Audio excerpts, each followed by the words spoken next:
Hello, Mr. Prasad. Hi, Mr. Prasad. How are you? You need to unmute your mic. Your mic. Sorry, so happy to see you all, man. Yeah. Hi, Mr. Prasad. Dr. How are you Ming, doing? Dr. Ming, you look same. No difference in you. No change. Oh, well, I've been happy ever since. I see. Good, good. So, yeah. So, Edmund, very nice to see that you are still with USM. Great. Yes.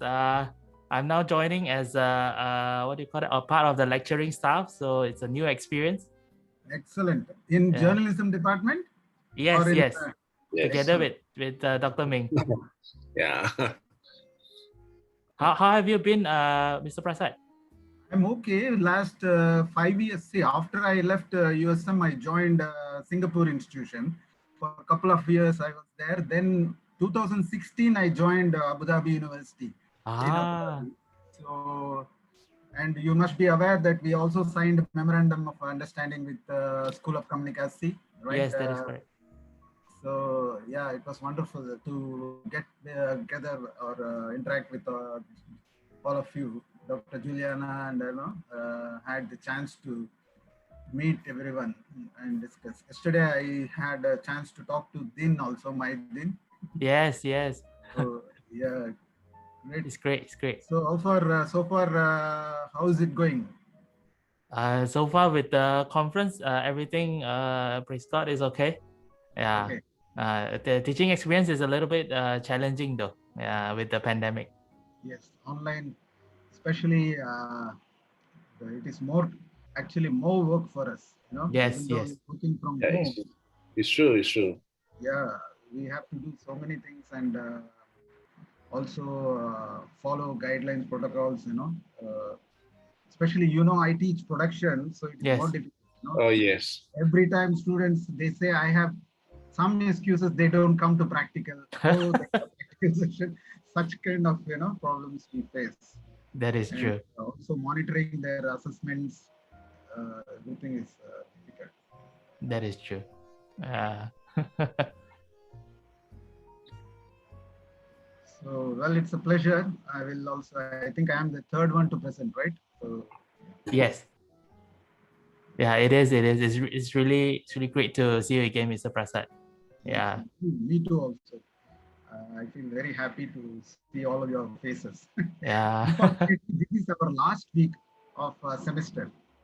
So, Oh, in okay. region last week, everybody presentations, assessments, all of us are busy. So I managed to join few sessions in the last 2 days, not everything, because I had classes also parallelly. I see. Yeah. One of my colleague also will be joining, Dr. Viola. She will be there here also. Uh, Yes. I think Dr. Viola is here already. Ready? Yeah. Okay.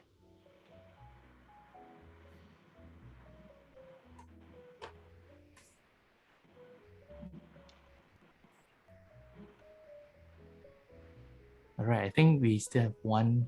Dr. May, I think we have Hong Liu, Liu Hong, I think. Yeah. To try and see whether she can connect.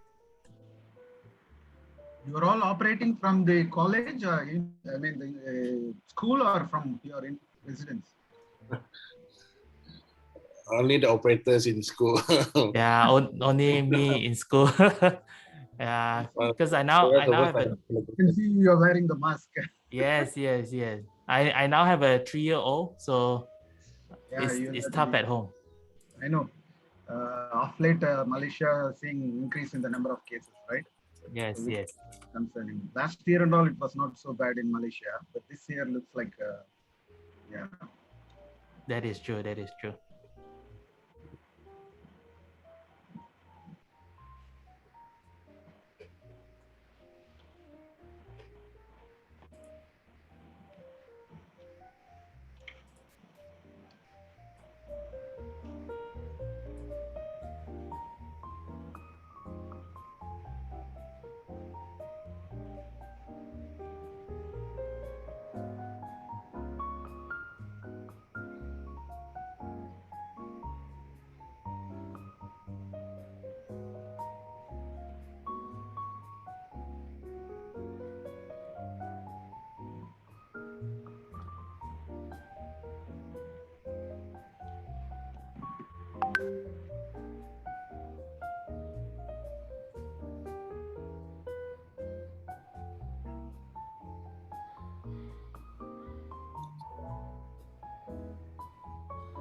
Okay, good afternoon. My name is Dr. Chai. Yeah, I would like to welcome all of you, the participants to ICEMC 2021. For this afternoon session, we have 5 presenters. We have Mr. Fahri from USM, Professor Dr. Tihai, I hope I pronounced your name correctly, from University of Sharjah, Dr. Prasad from Abu Dhabi University, Dr. Viola also from Abu Dhabi Universities, and we're still waiting for another participants, Hong Liu from the School of Social Science, University of Science, Malaysia. So this afternoon, the session is pretty straightforward. We have 5 of you, so each of you will be allocated about 20 minutes. Yeah, and in that 20 minutes, I think about 15 minutes is for presentation, and 5 minutes of Q&A. So again, glad to have all of you to be the participants of this conference. Maybe we shall begin, yeah, with Mr. Fahim from USM. Hi, Dr. Chai. Actually, a little correction. This is me, Fahri. I am, I'm a girl, so I understand this is very, my name is very common in Malaysia, a boy's name, right? Yeah, we apologize for that. No problem. Major oversight. We're very sorry about that. No problem, no problem. Yeah. So the floor is yours. Okay. Actually, my presentation is pre-recorded in YouTube, so Miss Diana will be presenting on my behalf. Okay, thank you. Okay, let's play the recorded presentation. Diana, please.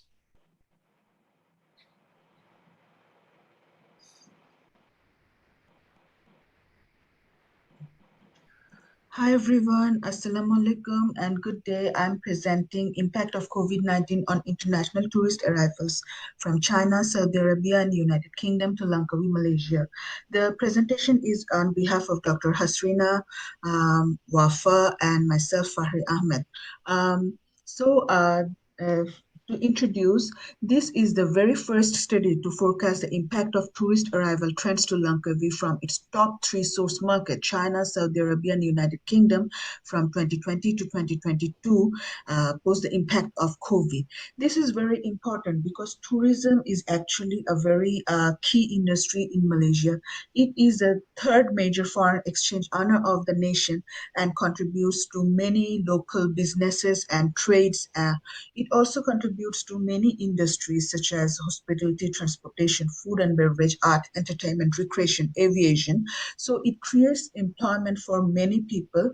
Many people do rely on the tourism industry. As we can see, before COVID-19, Malaysia was doing rapidly well in this sector. In 2015, it earned about RM 69.1 billion from tourism, which has grown to a magnanimous 86.1 billion in 2009. That is just in 4 years. If you look at Langkawi in specific, its per diem expenditure grew from USD 140 in 2013 to USD 152 in 2019. It is one of the key tourist attraction in Malaysia, where because of which many tourists come to the nation. Over the years, it has immensely grown, even during the economic downturn during 2014 to 2015. Most of its visitors, about 70%, are from China, European, and Middle Eastern countries. Actually, around 2020, the Malaysian government was planning a Visit Malaysia Year 2020 campaign, which were expected to draw in 30 million tourists with a total estimated receipt of around 100 billion. Unfortunately, due to COVID, that has been cancelled. And after COVID, things have changed dramatically for the tourism industry. A lot of the lockdown procedures, including the MCU, RMCU, and everything, it restricted the inbound and outbound travels to and from the nation. So schools, universities, offices, including mass gatherings, restaurants, everything were in restriction nationwide. So tourists could not just come to the country. This closure of businesses made a huge impact to the tourism industry. On a national level, it incurred RM 45 billion loss in the first half of 2020 itself. Langkawi experienced a 66% drop in international tourists from previous years. Its tourist arrival actually dropped by almost half within this 1 year from 19 to 2020. As a result, as it has been seen that a lot of people rely on this industry for their jobs, about 14.93 million people were out of jobs or less of jobs because of these situations. So this study is significantly important to see what will be the tourist arrival in Malaysia from 2020 to 2022 to speculate and to prepare for the future years of post-COVID. For this, the research has selected the top three source market of Langkawi: China, Saudi Arabia, and United Kingdom, as most tourists from these countries come to Langkawi. So it would also explore in the second part that whether the change of GDP in these countries will have an effect in their tourist arrival in Langkawi. It would help the tourism industry of Langkawi to realize what are the challenges that they will be facing post-COVID and how they can best cope up with it. For the forecasting part, previous researchers have used ARIMA, Holt's linear model, and Holtz-Winter's trend.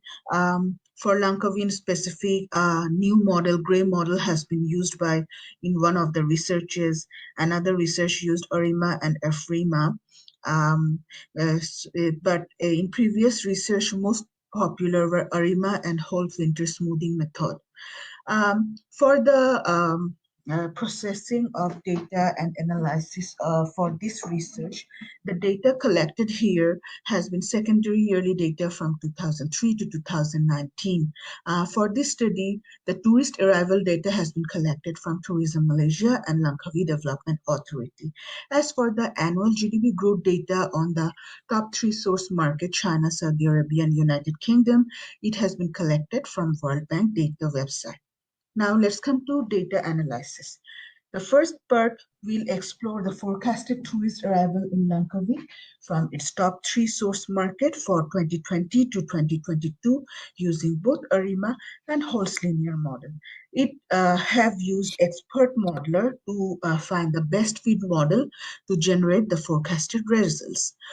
In the second step, the research has explored and established whether there is a relationship between the GDP of these countries to their tourist arrival in Langkawi. This part particularly reveals how the changes in GDP of these countries would affect the tourist arrival from these countries to Langkawi. All these researches have been conducted by the SPSS 25 versions to generate all the findings, graphs, and charts.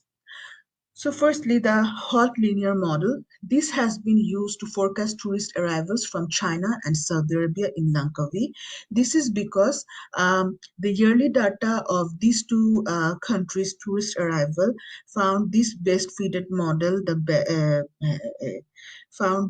best fitted model because it has the lowest MAE, RMSC, and MAPES assessed by the expert modeler tool of SPSS. For the forecast of tourist arrival of UK to Langkawi, ARIMA 000 model has been used because this has been found as the best fit model by the expert modeler tool of SPSS. For the second step of the research, which has been to establish the relationship between GDP of China, Saudi Arabia, and United Kingdom to the arrival of tourists in Langkawi from these countries, has been with these three distinct equation of linear regression. where it will establish the relationship and see if there is any significant relationship there. So let's discuss the result and discussion on forecast. Firstly, table 1 shows the yearly data collected for 2003 to 2019, which shows that China has increased tourist arrival the most over the years, followed by Saudi Arabia and United Kingdom. This is also being shown in the graph here. When the forecast has been done, the pattern has been the same. China is leading with predicted increase of tourist arrivals within 2020, 2021 to 2022, followed by Saudi Arabia. As for UK, it hit a constant of 97,431, which has been maintained for the next 2 years as well, meaning there will be no change like increasing or decreasing pattern for UK. It just remains to a basic constant. Okay, so if it is looked at individually, tourist arrival forecast from China will be increasing in a steep increasing trend pattern. It started with just 5,340 tourist arrivals in 2003 and increased to almost 300,000 in 2019. As for Saudi Arabia, in 2003, there were a bare 565 tourist arrival, and within 2019, that is in less than 2 decades, it experienced a huge increase to almost to 161,000 plus tourist arrival. For United Kingdom, one we can see is from here the data that in 2003, the highest number of tourist arrival between these top 3 source market was actually United Kingdom with 8,720 tourist arrivals. But when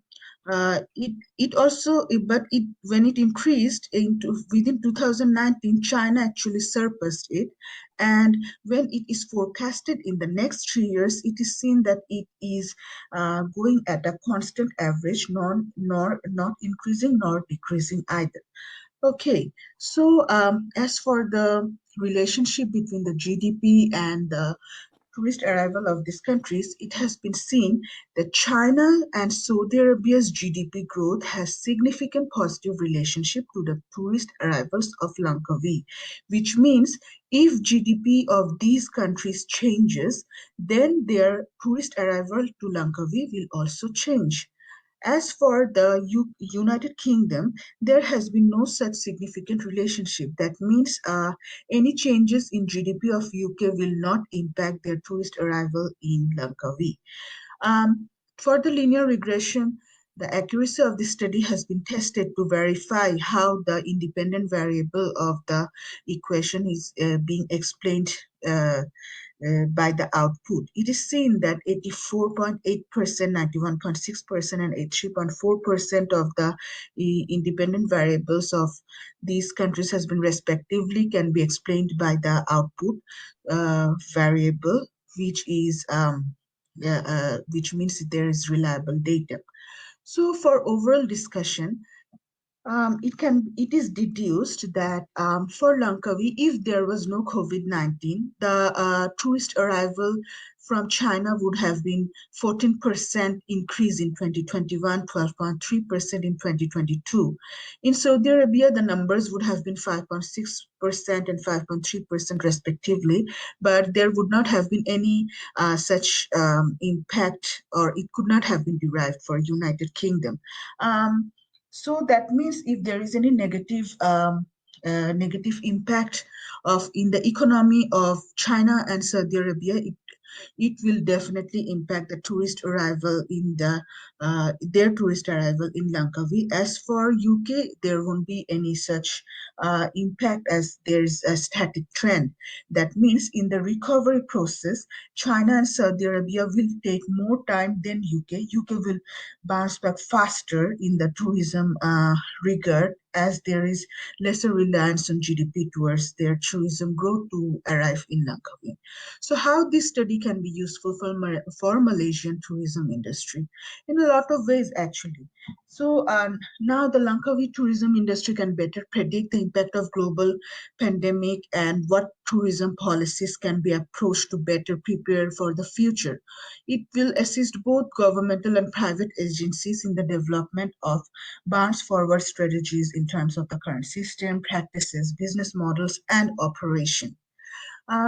It is recommended that since the international inbound tourists has been reduced significantly in Langkawi, the Langkawi tourism industry can more focus on domestic arrivals by expanding tourist attractions to wider geographical areas and promoting much recreational activities.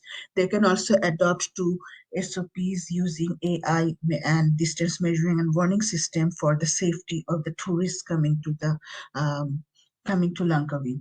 For limitation, this research has two limitations. One, for the monthly, this research has been contacted with yearly data. So in future, the future researchers can use monthly data for better precision. Also, this study has used univariate time series model to generate the prediction model for the GDP and tourist arrival in Langkawi relationship establishment. Future studies can use multivariate analysis. But all in all, to conclude, this is the first study that has specifically forecasted tourist arrivals from top 3 sources countries to Langkawi. And it also has shown that how the economic impact of those countries can impact their tourist arrival in Langkawi. So reflecting that, the analysis can truly help that Langkawi tourism industry to develop and better prepare for the future for their tourism industry growth. So that is all from me. Thank you very much for your time and consideration.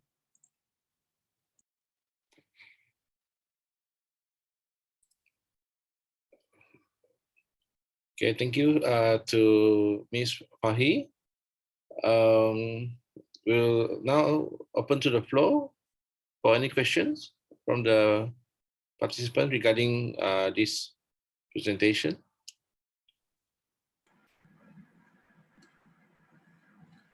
Anyone? Dr. Ming, let me share a quick response. Yeah. This is Dr. Prasad. Yeah. Hi. I think it is a very interesting study and very timely and also important. I just wanted to know, when was this done? I mean, this study. Okay. Hi, Dr. Prasad.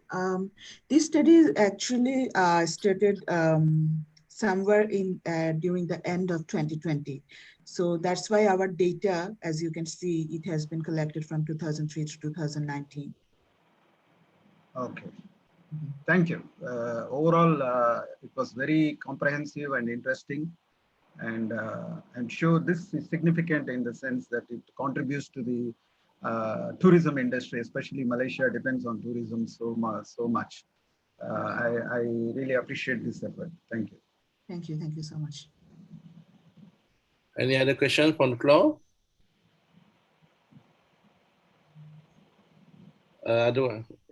Yes, Edmund, you put up your hand. Sorry, no, I was just adjusting my microphone. Okay. Actually, I have two short questions for the presenter. The first one is you were actually looking at the correlations between GDP and the tourist arrival of 3 countries to Malaysia, right? Can you explain why you actually look at GDP, not some other factors? And the second question is, your research predicted that the arrival for tourists from UK would be constant, yeah, compared to the other 2 countries. Can you explain how do you actually come to that conclusion? Thank you very much. No problem. Thank you for the questions, Dr. Chai. So firstly, the correlation was done to establish the relationship between the GDP of the top 3 markets of Langkawi and their tourist arrival to Langkawi.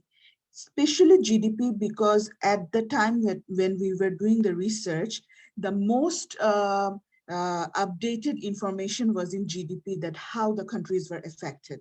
Others were like, when we were doing the research, it was in 2020, like late 2020. At that time, the COVID-19 was in progress. So the most updated information could be reflected in GDP only, as like in our limited time source. So that's why we took GDP. And secondly, okay, for UK, the forecast came out um, uh, same for 2020, 2021, and 2022. We actually used the Arima and Holst model. According to those model, we chosen the best fit model for UK, and that one generated that result. So according to that result, we derived the uh, GDP of UK is not significantly affecting their arrival in Langkawi.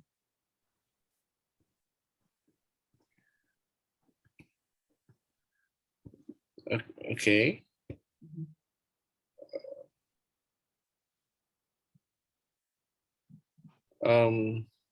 Can you hear me, you guys? Yes, yes. Okay. Okay. Any more questions for the first presenter? Otherwise, we have to move on to the second one. Okay, so can we move on to the second one? Yeah. Yes, yes. Okay, we would like to invite Professor T. Hive. I hope you pronounced your name correctly, from University of Sharjah, yeah, to present your paper. Dipersilakan, Professor. The floor is yours. Hello. Hello. Good afternoon, everyone. Allow me to turn my microphone. My microphone is on, and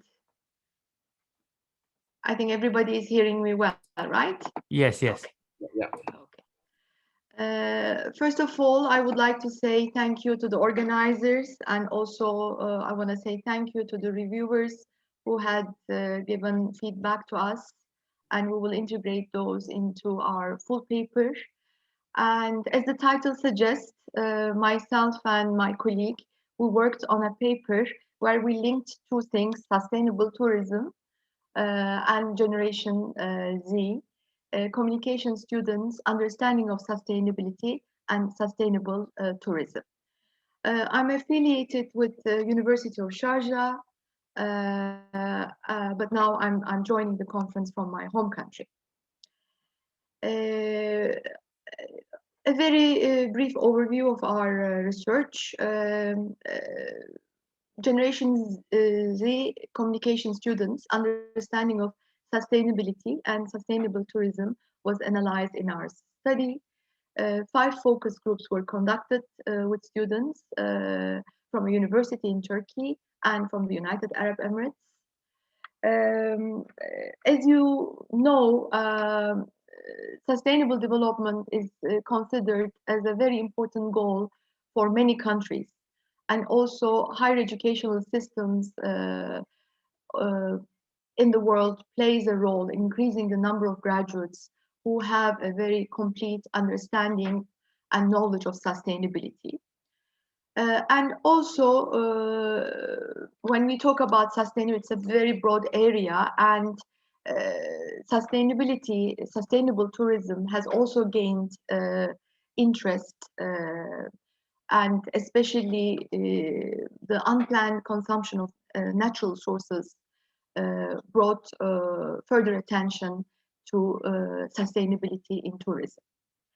There is a quotation from the World Tourism Organization, and they define sustainable tourism as tourism that takes full account of its current and future economic, social, and environmental impacts, addressing the needs of visitors, the industry, the environment, and host communities. Despite that, there are challenges with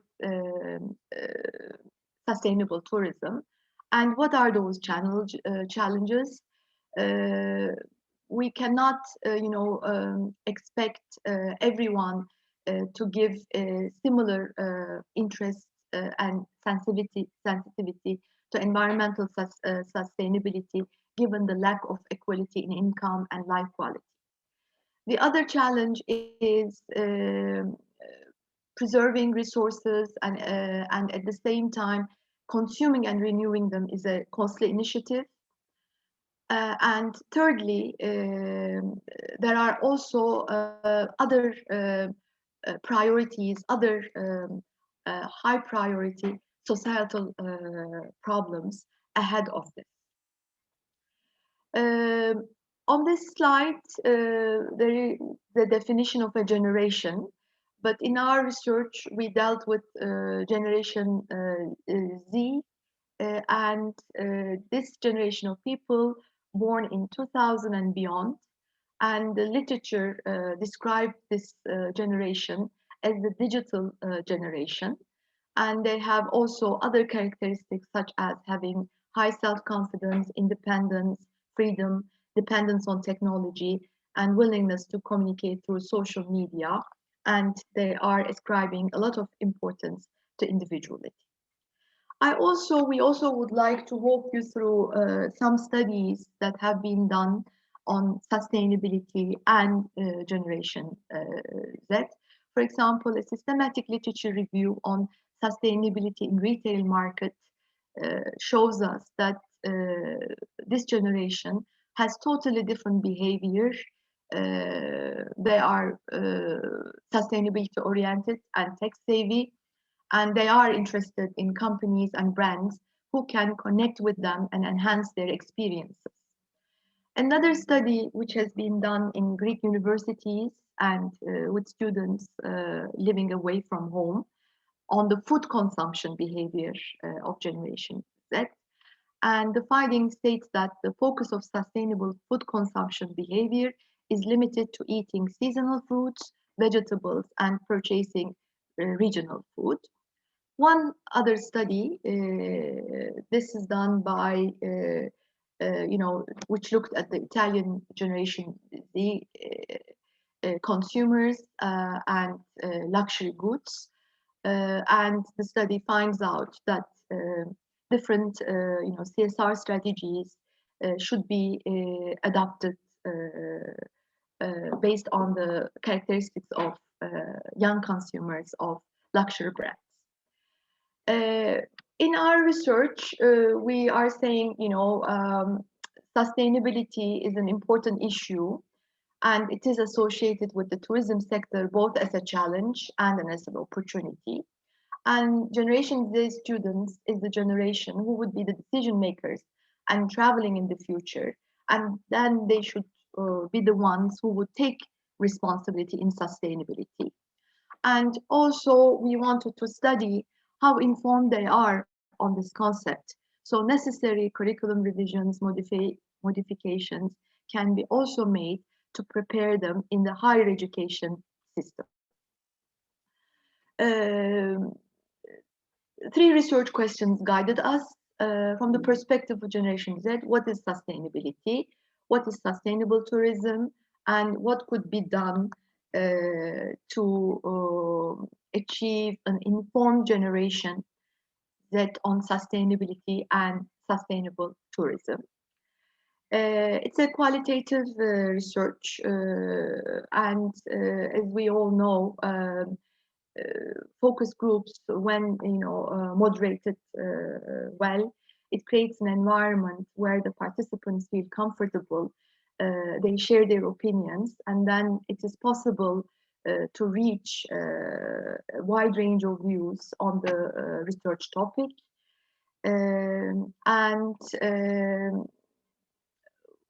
One government and one semi-government university students were included. And on this slide, you see the number of participants and the focus groups run in each country. The study has been conducted in 2019, and each focus group lasted for an average of 1 hour. Um, the participants were recruited on a voluntary basis. None of the focus group participants had, formal course on sustainability. And I will now walk you through the themes that came from our data. And I will be first sharing with you what is the understanding of sustainability. The students in the Turkish focus group associated sustainability with these, words, concepts: future generations, ecology, vital resources, continuity, lasting. And in the UAE student focus group, they mainly associated sustainability with the environment. The students from the Emirati University focus group agreed that sustainability is an individual responsibility, and they must fulfill this by doing simple things. And they were able to describe, large-scale sustainability projects of the government. And they also mentioned the small things that they could do from their own sphere. And they were all also articulate on providing examples from the campus context. The students in the Turkish focus group talked about on education, sustainability, the importance of sustainability education, and the importance of reaching out to young people, especially children. And in terms of education, they did not only imply, formal education, but also they shared their ideas that this type of education should start from the family and move onwards.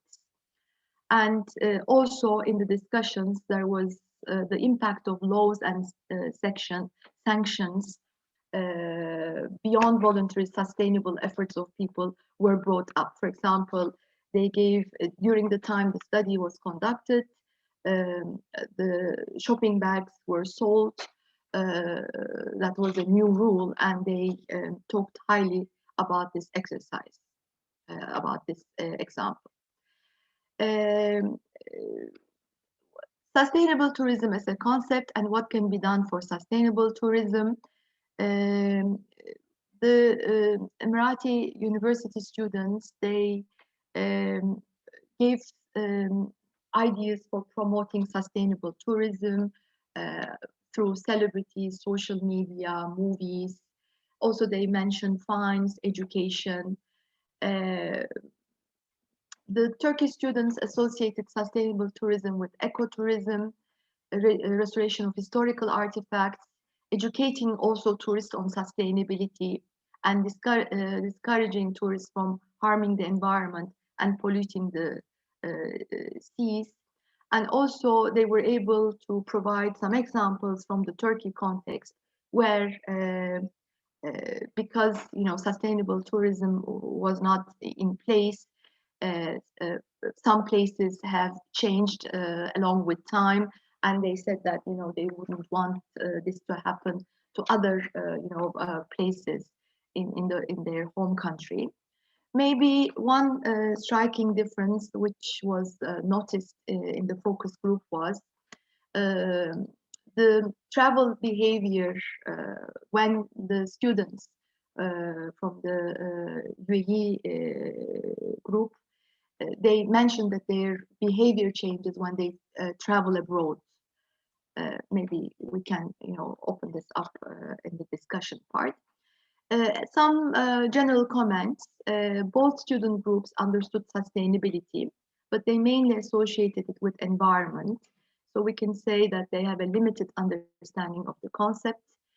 Both groups, they highlighted the importance of government initiated education on sustainability, and they also mentioned the role of non-profits, corporations, and individuals in this regard.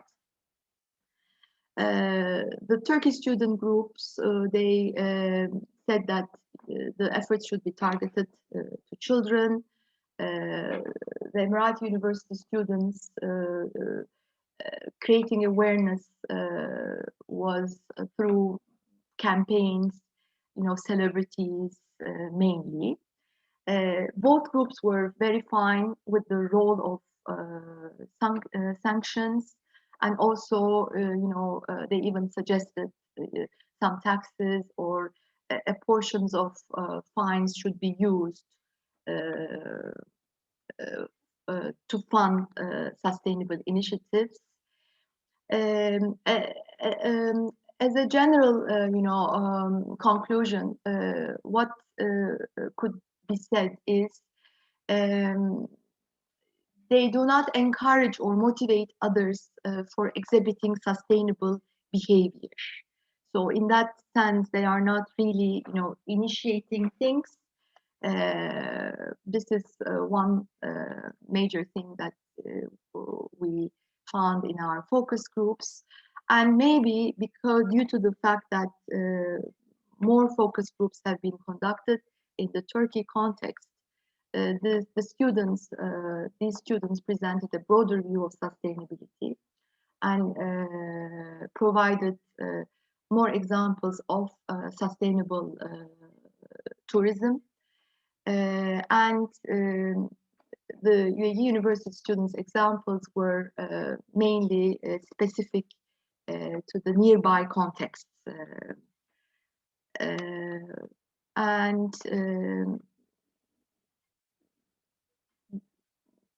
I mentioned in the findings, one major contrast between these two groups were related to their travel behavior. The students in the UAE group mentioned that their travel decisions are not made by themselves, by their parents, but in the Turkey group, the students were also commenting on their sensitivity to sustainability, even when they are in another country other than their countries. As I said initially, the study has been conducted in 2019, and in both countries and in the universities where the study has been conducted, several initiatives and advancements have been made. And also the students' awareness, with or without even that knowledge and responsible actions on sustainability and sustainable tourism may have changed. There is an increase in the number of sustainable programs over the past decade in the higher education institutions, and with the increase of sustainability-focused courses and programs offered in higher education, there will also be an increase in the number of students who are conscious of sustainability. So the findings offer implications for teaching and learning about sustainability. And that's all I want to say. Now I'm ready for the questions.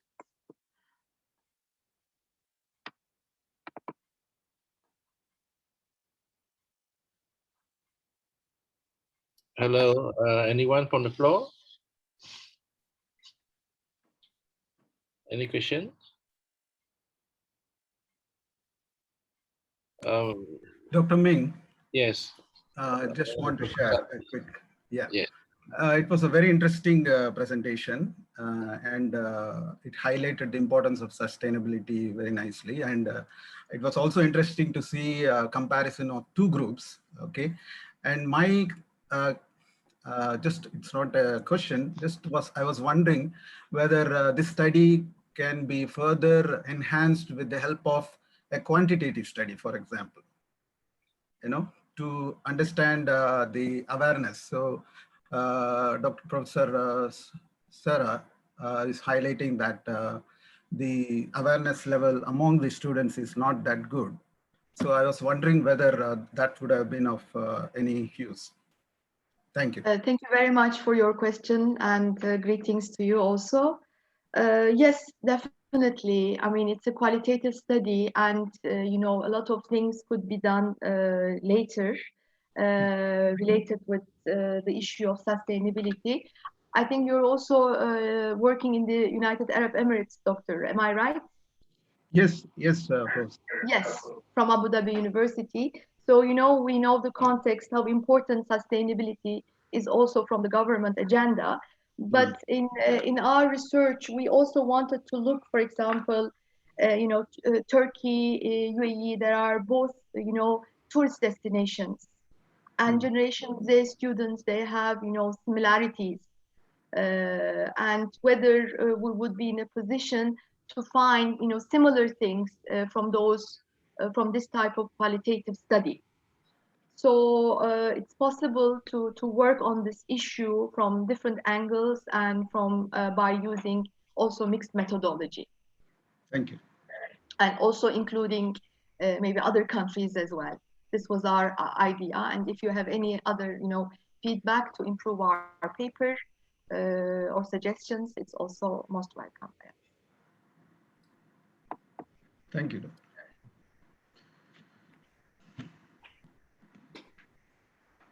Doctor. Just a quick one. In your studies, right, do you find any similarity between the Generation Z from your focus group compared to students from elsewhere, let's say from the UK, US, or even Asia? Is there any similarity?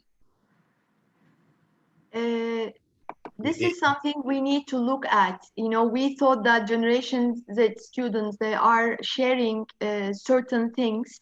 Yeah. And will there be differences? Will there be similarities? And there are many also intervening factors as well. Maybe in some countries sustainability is not on high priority. Maybe there are other intervening factors which might have an effect.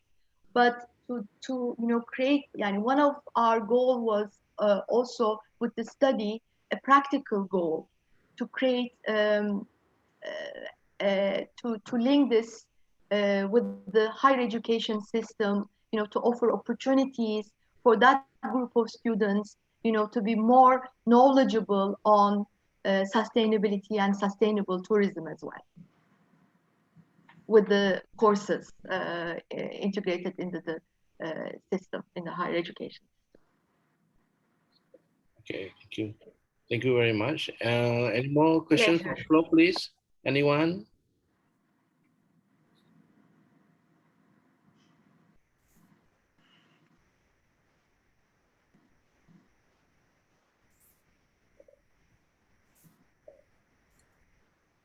If there's no further question, we'd like to thank Professor Sarah for your presentation.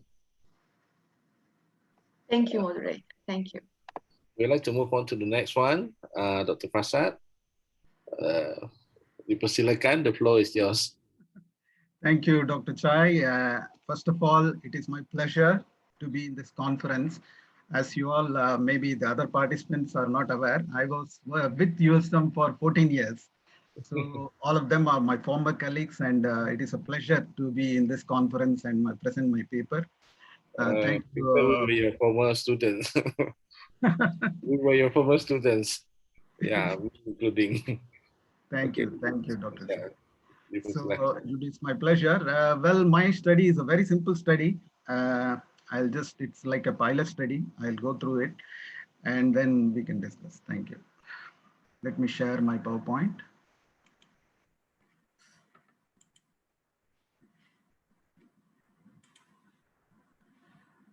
You all can see my PowerPoint?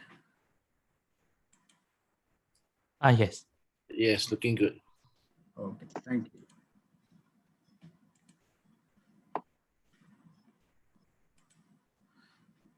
So this is a simple study about communication apprehension among college students in United Arab Emirates.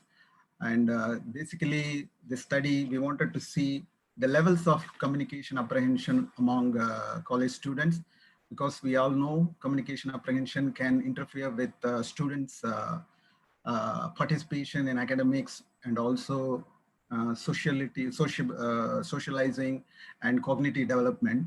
So therefore, we thought we will do a simple study to see what are the levels of communication apprehension among students in this region.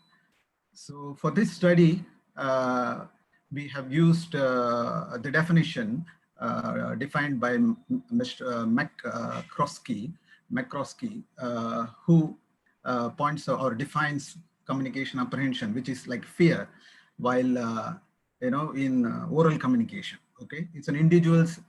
He defines it as an individual's level of fear or anxiety associated with either real or anticipated communication with one person or other persons. So this is the conceptual framework.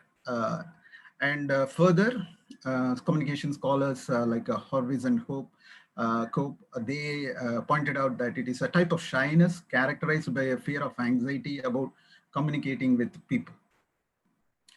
Furthermore, communication scholars have argued that, especially Bragg, he says that approximately 35% of individuals may experience high levels of communication apprehension, causing significant anxiety in interpersonal communications scenarios, which can create problems in academic, professional, and interpersonal communication scenario. Also, it is highlighted, or the previous research points out that foreign language acquisition and learning also could be problematic. That is also one of the reasons for communication apprehension. And further pointed out by Arnold that communication apprehension and language anxiety are highly associated. So in this regard, the problem of students having communication. See, everyone has certain level of communication apprehension, all of us, but when it goes higher, a level of communication apprehension is higher, it can interfere with their day-to-day communication scenarios.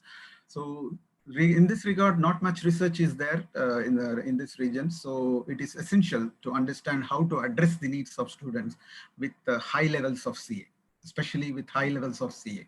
So are we doing enough to them? Are we doing any intervention programs to help them apart from providing, so almost most of the universities, they do have some teaching or training programs to help them with their public speaking and other things. But maybe it is not sufficient, especially those with high levels of CA. Especially because the curriculum, the program, or the university's settings, everyone is viewed at the same level, and same learning curve is expected of them. So, which is with the different levels of CA.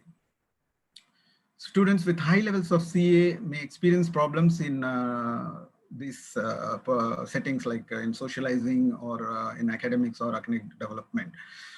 So this study could help the university in noticing this problem and develop intervention programs to help assist students with the high levels of CA. So for this purpose, we used a conceptual framework of Mr. McCroskey and an instrument, a questionnaire instrument developed by him, PC, a personal report of communication apprehension. We used a case study, it is a case study, a quantitative case study targeting students of undergraduate students in Abu Dhabi University, where 50 males and 50 females participated in this study. The primary objectives were to measure the levels of oral communication apprehension among undergraduate students in Abu Dhabi, and also to see if there are any differences in terms of male and female, or even the college year. Any other disciplinary groups has got a difference. So this was distributed to 100 students, 50 male and 50 females.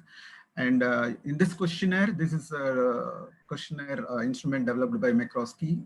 It has, this instrument is composed of 24 statements concerning feelings about communicating with other people in specific communicative situations, like public speaking scenario. How do students, perform? Whether they are comfortable in talking and public speaking, or they are nervous, or they don't want to speak. Such statements will be there under each scenario. Then the next situation is meetings, followed by one-on-one communication and group communication. See, the examples of statements that were there in the questionnaire is, for example, group discussions, something like I disliked participating in group discussion, and it uses Likert scale, which is a 5-point scale with strongly agree, disagree, and undecided, such. And students are given option to choose the level of their comfort with that particular situation. So meetings, usually I'm comfortable when I have to participate in a meeting. Interpersonal conversations, I have no fear of speaking up in conversation. Public speeches, where I have no fear of, an example is I have no fear of giving a speech. This is the scale of CA, or communication apprehension, designed by McCroskey. Here, you can see that if the level, the score that after filling the questionnaire, one can get points up to, if somebody is scoring between 24 to 55, that is the maximum possible is 120 points and the minimum possible is 24. If someone has 24 overall score, that means they have low level of CA, means communication apprehension, and they reflect very high level of comfort in all situations, public speaking, meeting, or group discussion, and they may speak out at any time, no matter what the consequences. The second one, which is the moderate level, where majority of the students population fall under, which is 55 to 83. Here it represents able to communicate in different scenarios. However, it depends on the audience, level of preparation, situation, and type of communication. Then the third communication level is extreme apprehensiveness, which is when the student has above 80. This is what is problematic, because they are not comfortable in any situation. And however, it doesn't mean that people with high level communication apprehension will not be able to perform well in studies, or in some cases, they are able to perform well in public speaking also. So these are the research questions we developed for this study, simple study. What are the levels of CA, overall levels? What degree of CA with relation to college year, to see whether there are any differences in year 1, year 2, 3, year 4 students, and to see degree of CA with group discussion, and to see degree of CA with meeting and interpersonal conversation and public speaking. And also, are there any differences in the levels of CA among males and females?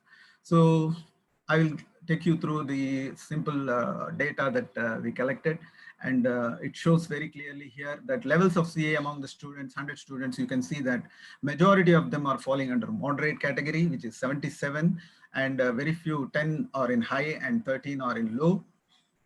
So here, when they fall under the moderate category, the communication scholars Choi and others, they say that it is the common type of CA, and which means depending on the communicative scenario or situation, their behavior might vary depending on their preparation, depending on the environment. Then the second table here shows relationship to college year. Well, the results show no significant difference found in the CA of respondents based on their college year, as there were only plus or minus one difference. So in regards to first year, second year, third year, there was no significant difference in terms of their choice, the level of CA. In terms of level of CA with group discussion, you can see that majority of them are 36 out of 100 are falling under the high CA, which is concerning, and it is equally distributed. And 36 is quite a significant number to see that. That means it is a matter of concern, because in group discussion, meaning they would suffer from general anxiety when faced with kind of communication scenario. The results of levels of CA with meetings is similar to the results of the group discussion. The table shows equal distribution of respondents in the various categories. And the level of CA with interpersonal conversation, which is very concerning, because 28% have in that category for interpersonal communication, which is quite high, and because they may feel anxious and feel tense, and 38% are tested to be moderate. In public speaking scenario, the table shows very clearly, as I expected, more than half of the respondents have high levels of CA with public speaking. Though the colleges and most of the universities programs, they have courses on public speaking and communication skills, and a few of them, 12% in the low levels of CA with public speaking. So here, communication scholar Bragg points out that individuals with high levels of CA may still have CGPAs, CGPAs, and may perform well academically throughout their college years, though they have ICA in public speaking. Differences in the levels of males and females, we found no significant, not significant, as most of them fall under moderate CA category. And according to McCroskey, CA's, this communication apprehension has been found to be consistent across all demographics with no differences attributed to the subculture, gender, or age. In conclusion, we would like to say that university programs should include communication trainings to students. However, to help the students with high levels of communication apprehension, more efforts are required. And perhaps it is also noticed that not only providing learning initiatives or trainings and more psychological approaches also required, because it could be cultural. The communication comprehension is also could be due to cultural values and cultural factors. So apart from training programs and giving more training on, of course, they will help. It may also be required, further research is required on that. And anxiety due to communication is not limited to only public speaking scenarios. Rather, with high levels of CA, students with high levels, they may be feeling experiencing when they're alone in small or large groups or new settings. And students with high levels of CA may also see feelings of anxieties when interacting with the staff or in ordering food. So it is necessary that some steps have to be taken, or intervention programs have to be offered to help these students with high levels of CA. Certainly, more research is necessary to understand CA and to assist educators in developing intervention programs that are sensitive to the needs of the students with high levels of CA. As I mentioned, it's a very simple study. That concludes my presentation. Thank you so much.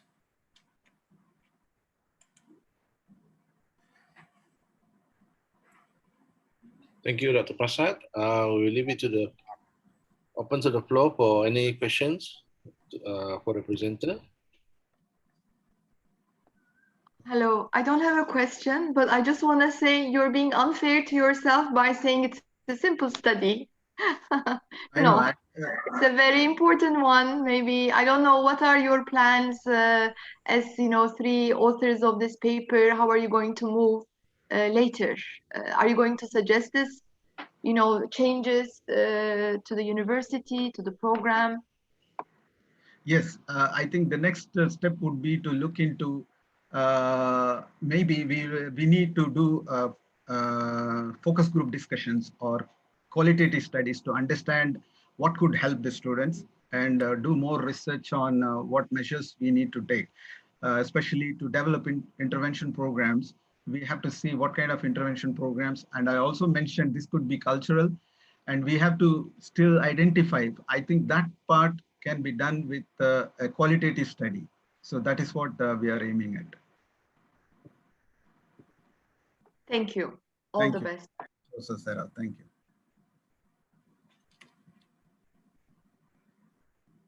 Any more from the floor?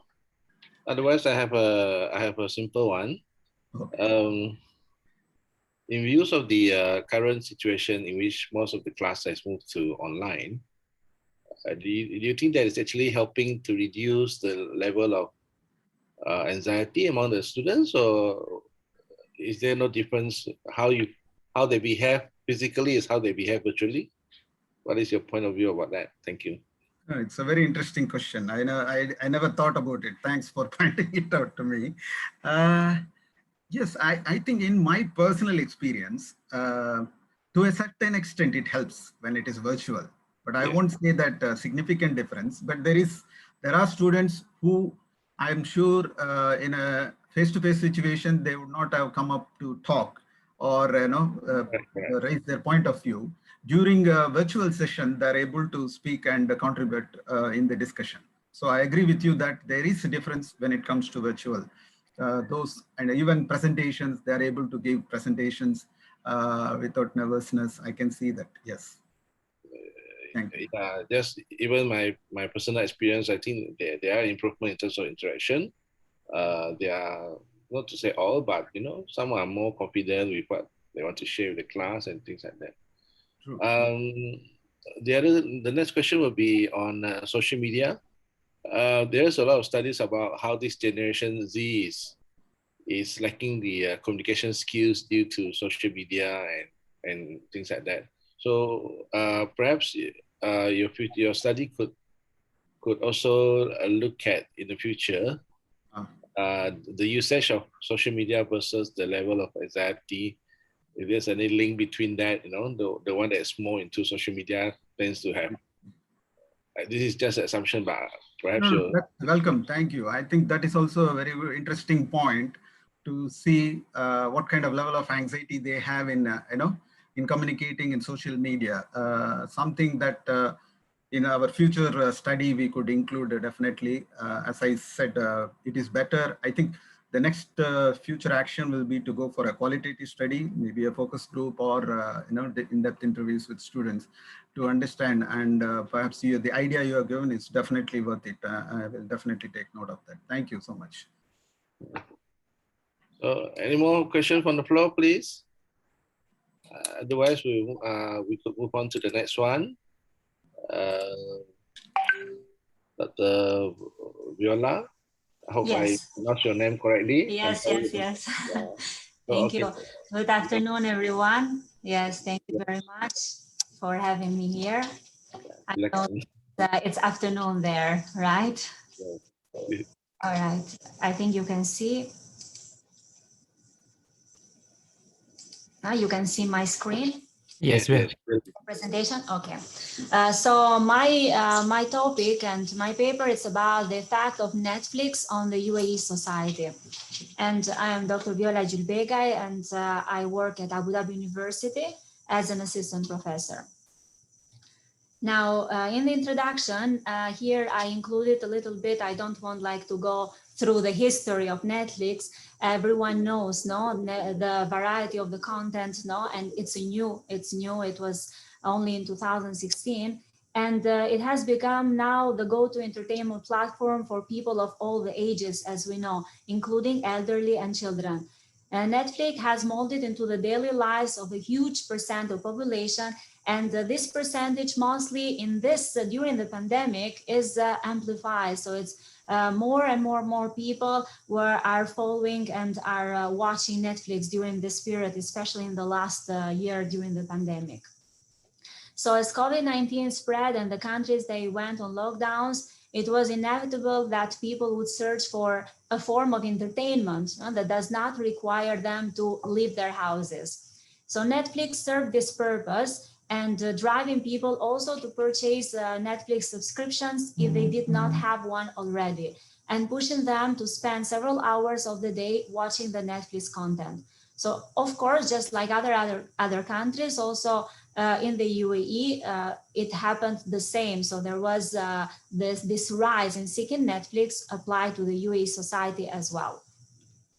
So it is known that the content consumptions, we study and we are scholars now of mass communication. So it's known that every content consumptions can affect the individuals in one way or another. So even though these influences can be subtle at times, that does not disprove the fact that there is behavioral or a psychological change now occurring. So these changes might be minor or unnoticeable. However, since, for example, when we discuss about Netflix, and especially during this period of the pandemic, as the hours that the individuals they spend watching Netflix have increased, especially in this past year, these changes are not that minor anymore. So the perceived influences of Netflix can range from influencing how social an individual is, to interfering with their cultural beliefs and the values. So it is essential to thoroughly study and understand the impact that Netflix has, or the fact that Netflix has on the UAE society, in order to identify then the harmful aspects of watching Netflix and come up then with methods to solve these issues for the protection and the benefit of the individuals in this country, so in the UAE. Now, in the literature review, I mentioned here, I have included some of them, but of course there are some more. So for the lack of time, we cannot discuss all. But I mentioned the Ehon d'Or of 2020. This study was conducted it's a recent study in 2020. It was to test the influence of media on the African children's values. So this study was really very interesting because it really discovered how the children, if they were exposed to the content from other cultures through these channels, like for example Netflix, caused a shift in their ideology towards different aspects of their everyday life. And especially, that is very important, the freedom of expression without regard to elderly. So as we know, when this is about the fact on the value, so as it's known that one of the most important values in the African culture, it is the respect of the elderly. So the children in this sense, so in this study, they start to believe that the language, the food, the family, and the fashion that they were seeing through the media was ideal one and not the one that they were sharing. So this study also displayed that the aggressive behavior, which it is actually studied a lot, the violence on the media and how it can affect children. So this study also confirmed this point, that the aggressive behavior is presented in children who are consistent viewers of the violent content on the media. And then there was another study conducted in 2019 that examined the reasons behind binge watching behavior and showed especially this fact that if you binge watch, that means that you have that desire to feel connected with another kind of word, with a fictional word. So this means that people, they tend to watch several episodes, binge watching, we know what it means. So they started to watch several episodes of a show in one go in order to satisfy this sense of belonging, so to be connected with this fictional world. However, something that results from that action is that they will eventually lose the sense of belonging with the real world, and they will only be able to feel belonging to this fictional world. So according to this study, this highlights the fact that Netflix causes a negative influence on the social life and the reality perception of the individuals. This was of Boca, so in 2019. And then a very important study, actually this one of 2018, and it was conducted, this study was aimed to analyze the suicide and the self-harm rates in the children's hospital, this especially the focus of the study was in the period after the release of a very famous show in Netflix that was 13 Reasons Why. So after this show was in Netflix, they conducted this research, so this study, and with the focus to focus on 775 kids of the ages between 4 to 18 years. And they discovered that Netflix shows can affect children's mental health, because in this study, they discovered that there were more, the rates of suicide admissions have been increasing after the release of this program or this show, this 13 Reasons Why. But I mean, of course, there are also some limitations to this study because it was conducted only in a small area. So it's difficult to generalize in a larger, let's say, geographical area. Then the last study that I chose to present here in the literature review was in Malaysia, so conducted in Malaysia. And this was very interesting, and actually it helped me a lot also with my study for the UAE, because as we know, the culture is very similar, of Malaysian culture, very similar to that of the UAE culture. And here it's very interesting, the study of 2020, that Netflix, that from this study, Netflix is trying to normalize certain individual sexual orientation and gender characteristic to all the viewers around the world, since the content, you know, that is shared with all the kind of cultures, and mostly it is the Western culture that is represented, no, from the Netflix. If we see also, or we make a content analysis of Netflix. So it can be considered a problem for this kind of culture, no, like Malaysian culture or also Arab culture, as it is against, no, a lot of the things they are, let's say, they don't agree with the culture. But there was in this questionnaire, this study, which helped me a lot, and really I studied it with really a lot of pleasure. And also it was conducted with the students of the university, that the teenagers are starting now, because they are watching this content of Netflix, they are starting now to accept a lot of the things, no, a lot of the things that are not part of their culture, no, be more open as well to the other cultures than before. So this was a really very, very interesting study for me. Now, for my study, the methodology that I used was I created, let's say, a survey of 10 questions, and also I conducted some in-depth interviews. Now, the research question is, what are the positive and the negative effect that Netflix has on the UAE society?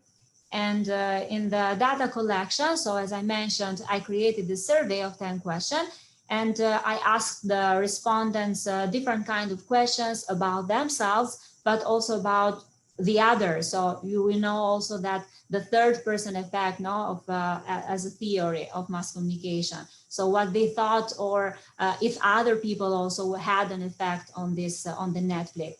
So the question was about their demographic information, because they should be residents now in the UAE, the duration, the frequency of them watching Netflix, whether they noticed any direct behavior change after watching Netflix for them, but also for other people that they knew, so their friends and their colleagues, etc. If they thought that this or the Netflix influenced their social life, and also other aspects now to understand the effect. And then also I conducted, for the survey, actually, I had the 196 respondents. I hope to have had more, but because of the time that this study was, like the survey was shared like only 2 months ago, so I didn't have enough time. Like I was expecting to have more respondents actually, but also this response gave me a really very good, let's say, insight, for this situation of the fact. So then I conducted also 4 interviews for more in-depth insight. All the data collection was conducted online because of the COVID-19 for the safety, for the respondents and the interviewees. And the survey was created using Google Form, and it was sent to the population, so to the residents in the UAE, which were, some were students, so they were different. When we will see now in the analysis of the data, you will see that there are different age groups. It was shared through the social media platforms. So also the interviews, they were also, of course, conducted online for the safety. Now, in the data analysis, as you see here, as I mentioned, there were 196 responses. As you see in the figure now about the gender. So from there, 95.9% of the responses, they were females, and 4.1% only, they were male. And then about the age group, as I mentioned before, there were different age groups, which I like this fact, because I wanted to see the fact from different age groups. And so here, as you see, the majority of the participants, 44.9%, they are between the ages of 18 to 24. So these are the people, actually, the youth that watch more Netflix. And then 19.9% of the responses, they were from the age of 35 to 44, 16.8%, they were between the ages of 25 to 34. And then there were also a few of them, so 9.2%, the same percentage, for people under 18, so lower than 18, and 45 or older than 45 years old. So that was really very interesting. So the other question was about how often they watch Netflix. And as you see here, there were 33.2% in the chart. So they were watching Netflix several times a week. Those that were watching it every day, there were 19.9%. And then the others, no, several times a week or less than 4 times a month. And there were few, they said never. Now, the reasons why they watched Netflix was also very interesting. So the majority, as you see, 80 participants, they said that they watch it to entertain themselves. And then 27 to spend time because they were bored, especially because of the pandemic. 41% because Netflix has a lot of different kinds of genres, so they could explore. And the 5, they were watching with the kids and family. So that was interesting because it was now something to share with the family. And 17, they said that because Netflix has no ads, so that was one of the reasons why they were not watching no other platforms. And 6 of them because it has an exclusive and new content. And then it was also very interesting, especially for me, because I love languages. It was interesting, and I want to explore this in the future, actually, for future research, the fact that 2 of them said that they were watching to learn languages. And actually, even discussing this topic with my students, they also mentioned this fact that they have been watching a lot of content, like from the Spanish, for example, movies or German movies, and they were very interested in the language of these movies after watching this Netflix. So it became it made them also more motivated to learn a new language. So that was really very interesting to know. Another question was, in what ways do you think Netflix influenced you? So 24 of them, they said that got affected in a negative way. Other, they said that Netflix did not influence them, and usually the third person effect, this theory, it actually says that a lot of the people, when you ask, they think that they are not influenced, they think that other people are influenced more than them, and that's not always the truth. And 52 participants, they said that they believe that Netflix has a positive influence. Do you know a child or young teenager that watches Netflix, and what is your comment on that? Do you think it is affecting them in a negative way? 56 responses, they agree that Netflix has a negative effect on children.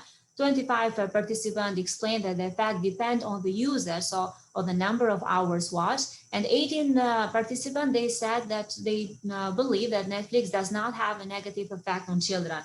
And especially when I ask also the more about it, the people that are interviewed, not the in-depth interview, and they mentioned this fact of the children that it was actually positive because especially watching some of the movies that are with British accent, no English British accent, and they noticed how the young children, they were having that accent, no, because they were watching movies like Peppa Pig, no, that have very beautiful, let's say, British accent. So that helped them. So that's why they said that there was no negative effect on the children.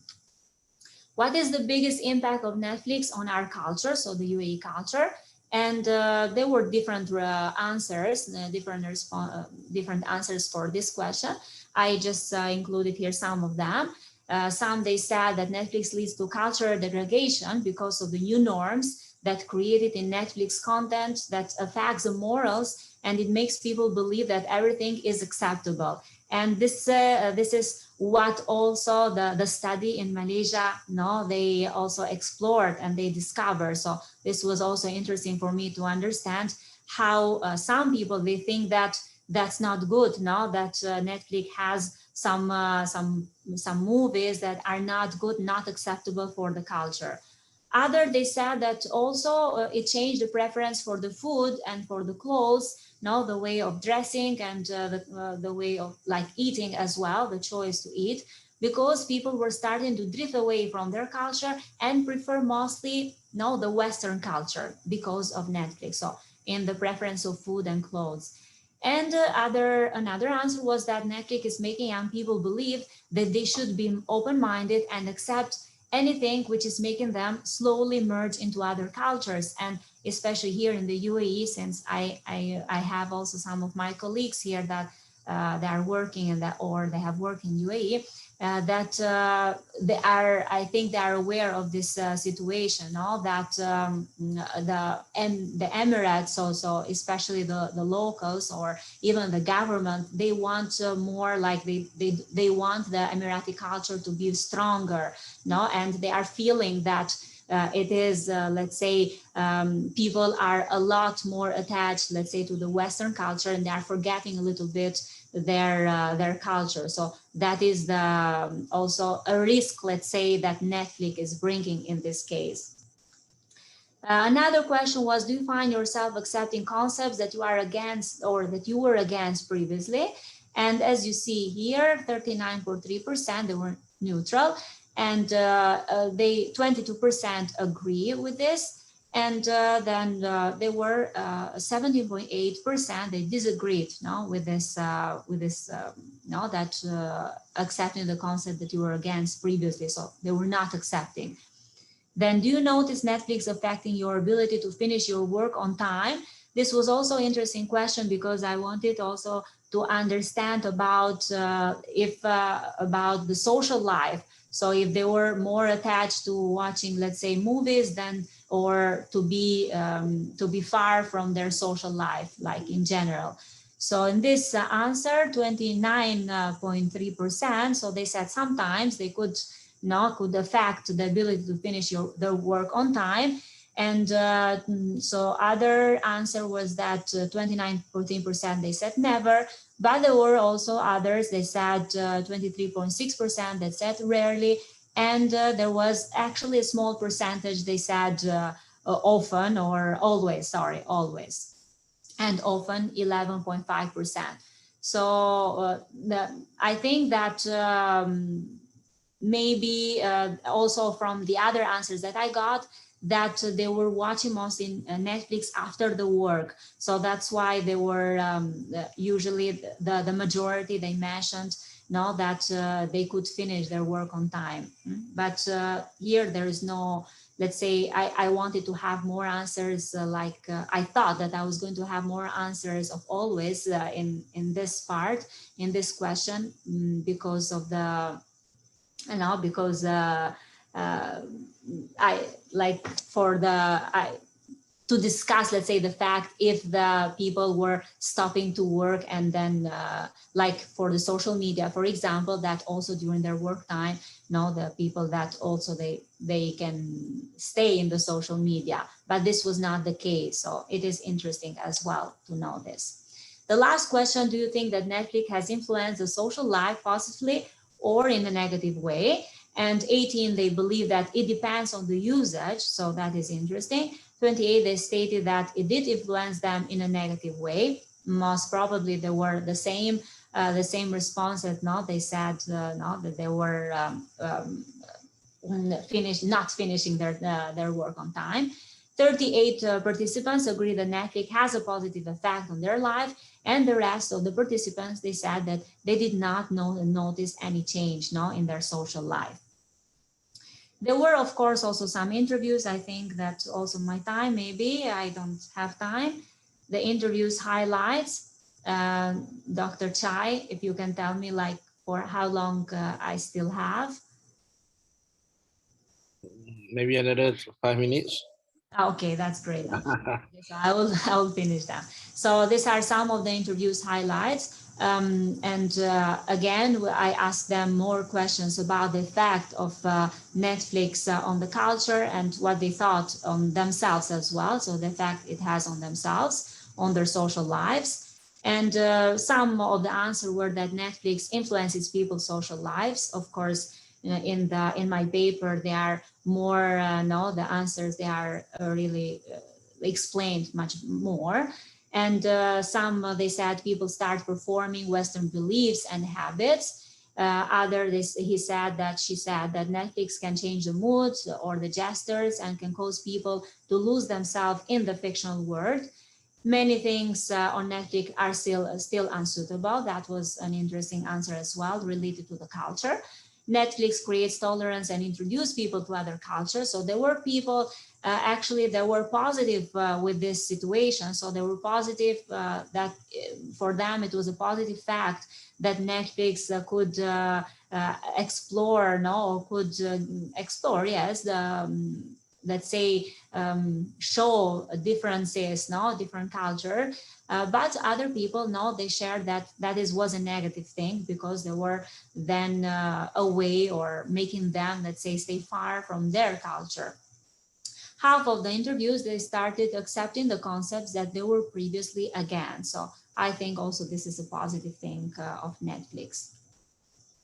Now, as conclusion, now the influence of Netflix on the UAE society, it's very important, so it cannot be overlooked.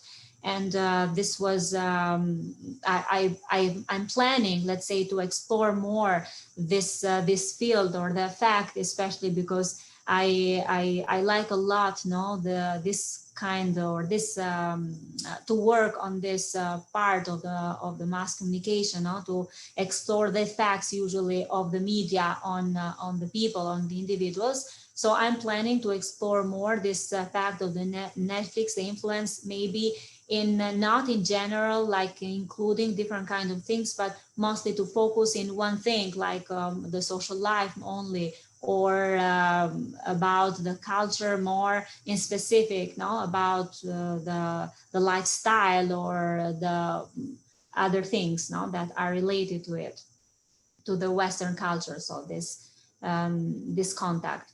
So other conclusion that it drives a change in people's social behavior, and this causes them to be less social as they choose to watch shows rather than communicate with friends and family.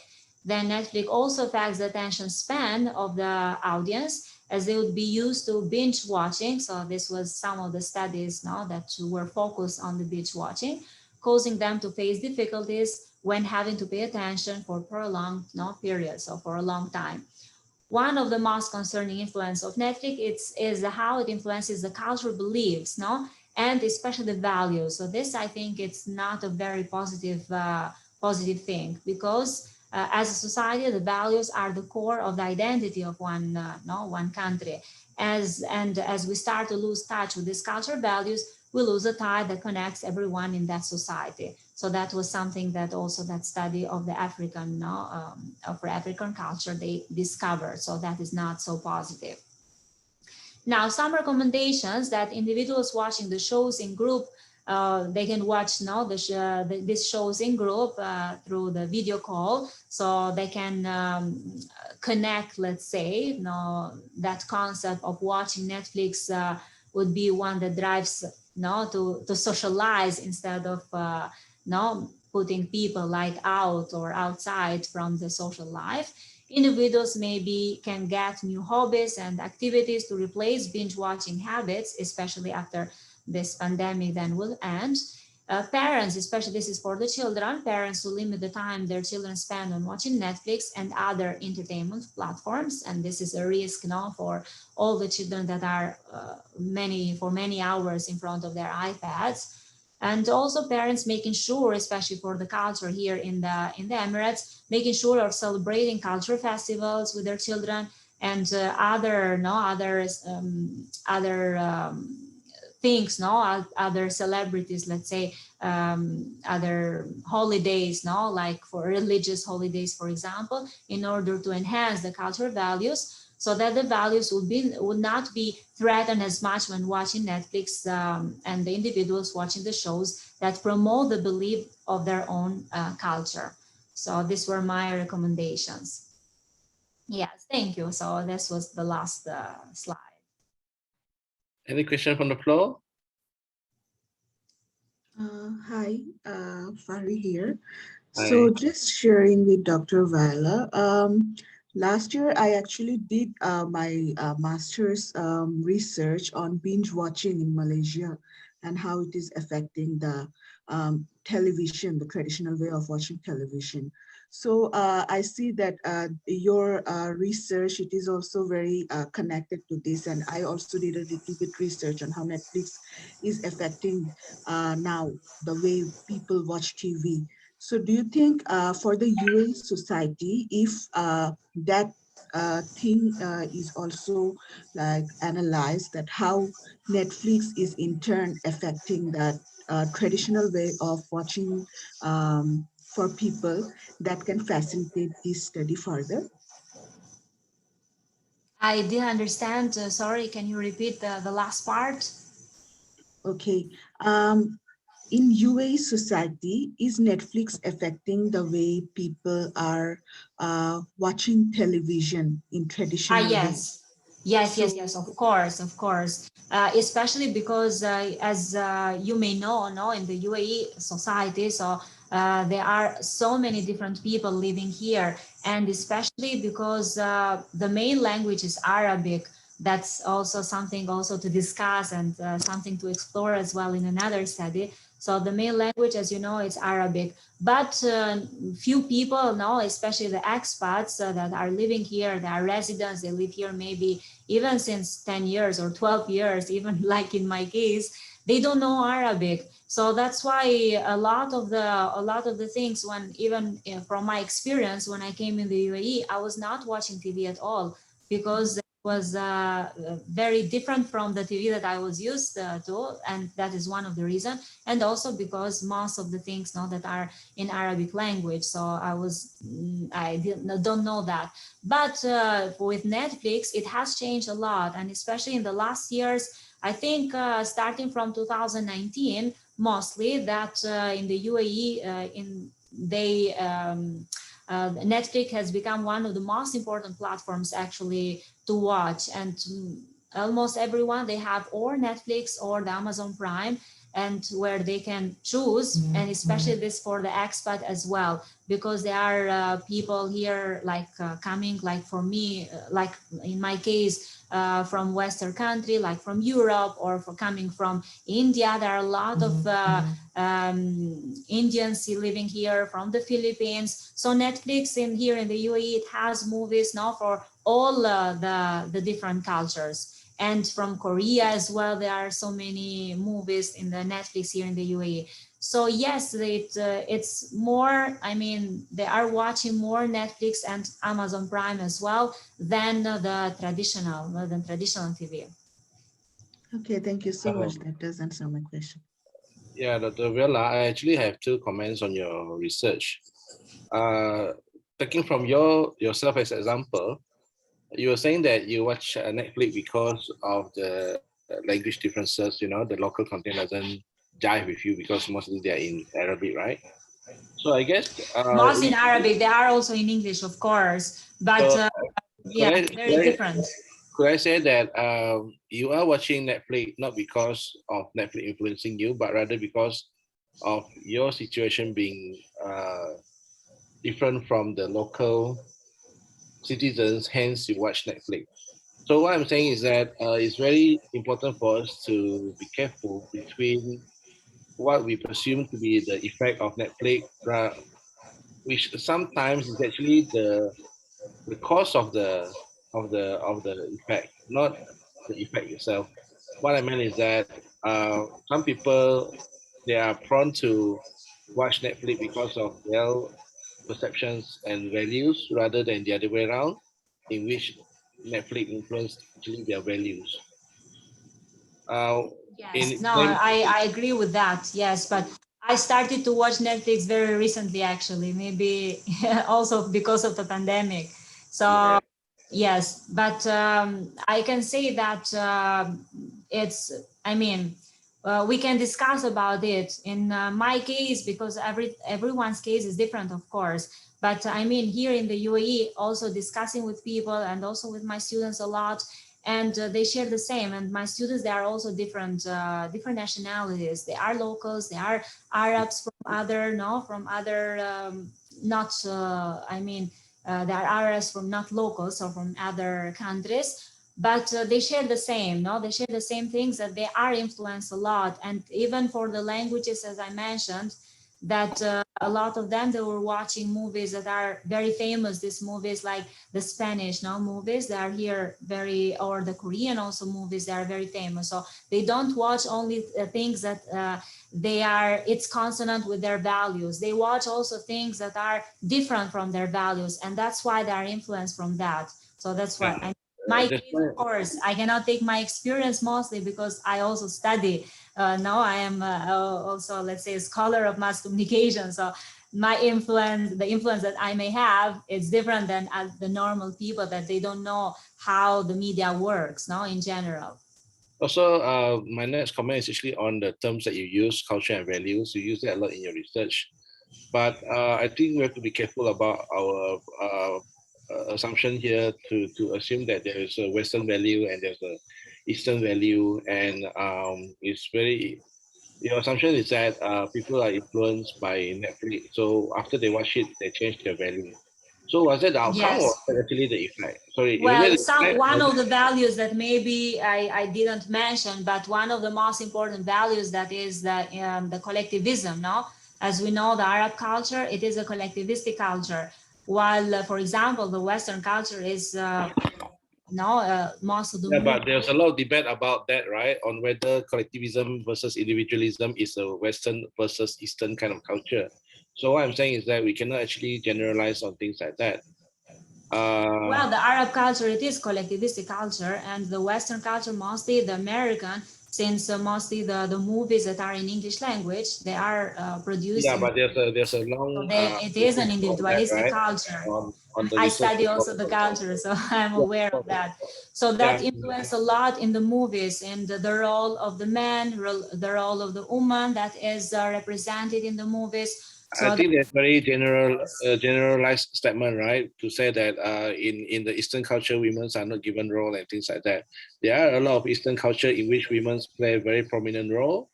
But having said that, I think there's a discussion that we need to have some other time. Unfortunately, yeah, I know there are a lot of things here. That's why in my next research, I will focus only maybe in one aspect, so we have a not in a general one. We have a last one actually. Yeah. Thank you everyone. Yeah, thank you anyway, Dr. Viola. We need to move on to the next one. Liu Hong, please. The floor is yours. You waited more than 1 hour for this. Please take it away. Dr. Ming? Yeah, hi. Dr. Ming, I'm Liu Hong. I'm very glad to take part in this this conference, but I'm very sorry. I will be in another meeting right now, so I couldn't give a live presentation here.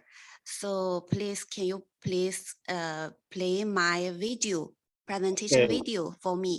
Yeah, we'll do that. We'll do that. Yeah, thank you very much. I'm very sorry. Yeah, please play Li Hong's video, please.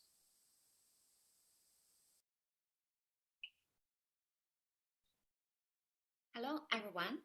We are very glad to take part in this ICEMC 2021 conferences. Please allow me to introduce our article. The title of our article is COVID-19 and its impact on tourist attractions in China, a Baidu index analysis. Authors include Liu Hong, Xi Ming, Xu Xianhang, Noor Ahmed Binte Asmail. Presentation by Liu Hong. The contents include 6 parts. In the first part, introduction is include statement of problem and research objectives. In this article, first we trace the changes in search behavior of top 4 popular tourism sites in China using Baidu indexing in the period before, within, and post COVID-19. Second, we found out how Chinese tourism is negatively impacted in COVID-19 pandemic. Last, we explore explore in what degree they are rebounded in the post-pandemic era. In the second part, we give an introduction about study contexts and study description. And in the third part, methodology, we adopt the deductive method. The hypothesis, we assumed there is a positive correlative between the increase in Baidu keyword search index and the increase in observed tourist flow. And we also assumed there is a negative correlation between the Baidu search index and the COVID-19 cases. And in the part of research design, we used quantitative research method. The sample size, we pick up 4 cities where the top 3 scenic spots located. For example, terracotta warrens in Xi'an, the Forbidden City in Beijing, the West Lake in Hangzhou, and we also put Wuhan in Hubei province into observation. The variables we choose the highest frequency search query, travel guides, and COVID-19 updated news as our started search query. Data collection, we choose the period of January 1st, 2018 to April 20th, 2021 as our observed period. In the fourth part, case analysis. First, we studied quarterly daily average for search queries of keywords, travel guides versus keywords COVID-19 updated news. And second, we studied a breakdown of searcher image. In this part, from this graph, we can find that while there is no record for COVID-19, research index for the keywords travel guides in 4 cities remains a high record, especially during the public and national holidays. The turning point was remarked in the first quarter 2020. Search index records of travel guides dropped by about 70% year-over-year. A search index record of COVID-19 remained a high value from the second quarter 2020 to the first quarter 2021. Meanwhile, search index record of travel guides reached its minimum value in the second quarter 2020. Okay, you can see from this graph. And along with the decline of search index record of COVID-19, the search index record of travel guides gains a quickly rebound. It shows here.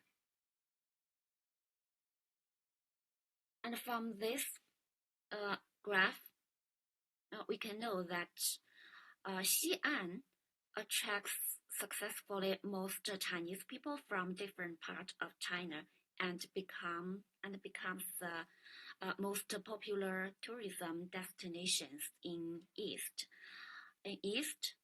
North, and Northwest China. While Wuhan, the capital of Hubei province, mainly shows its attractiveness to people of central China.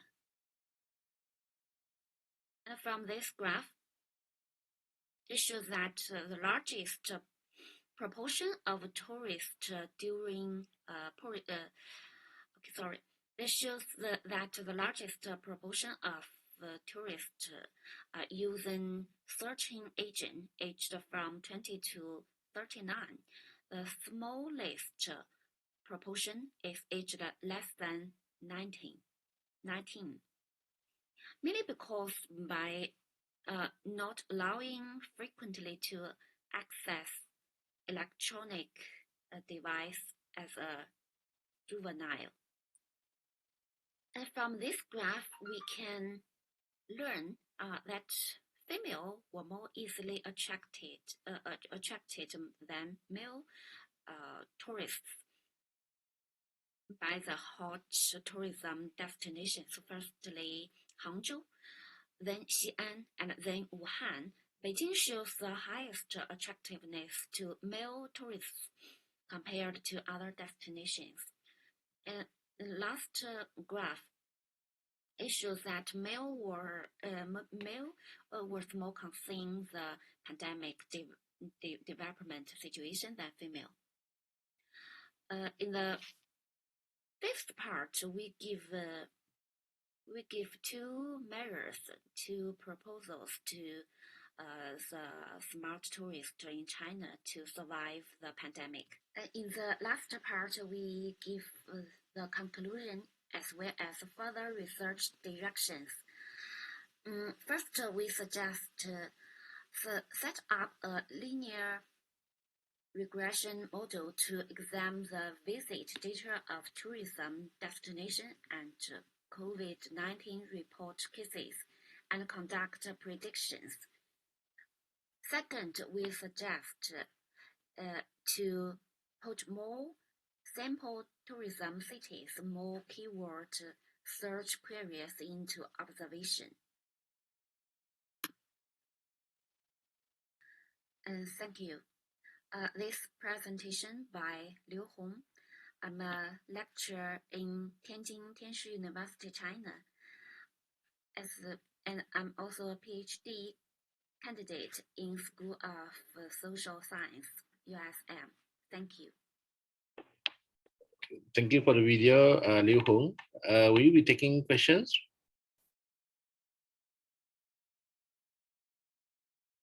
Hi, Liu Hong, are you there?